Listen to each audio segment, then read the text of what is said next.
Handa ang ating gobyerno na ilikas sa mga Pilipino sa Taiwan sakaling lumala ang sitwasyon doon.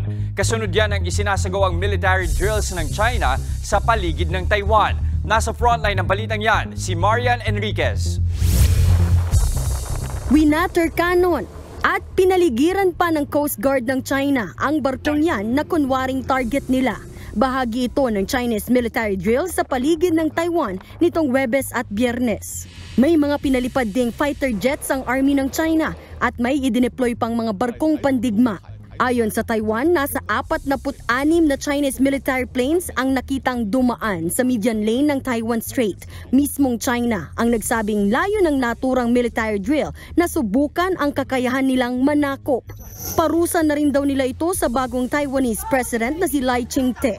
Kaugnay yan ang isinusulong niyang pagiging independent ng Taiwan mula sa China. Sa kabila ng mga Chinese military drill, hindi raw titiklop ang Taiwan sa China. Giit naman ng Beijing, dead end na ang issue sa independence ng Taiwan dahil sa One China policy. Kalmado pa rin naman daw at hindi raw naaalarma ang ilang residente sa Taiwan. Pero sakaling mauwi ito sa giyera, handa at may contingency plan na raw ang ating Department of Migrant Workers para sa mga kababayan natin sa Taiwan. Sa huling tala, higit 150,000 ang mga Pilipino sa Taiwan.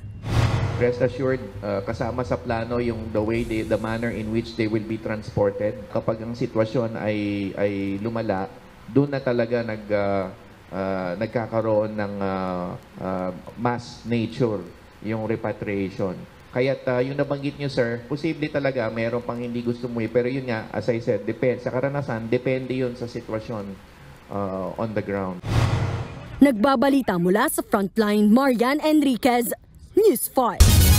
Mga kapatid, Jess De Los Santos po. Iba na ang may alam at may pakialam sa panahon ngayon. Para sa tuloy-tuloy na balitaan sa Frontline kahit weekend, mag-follow at mag-subscribe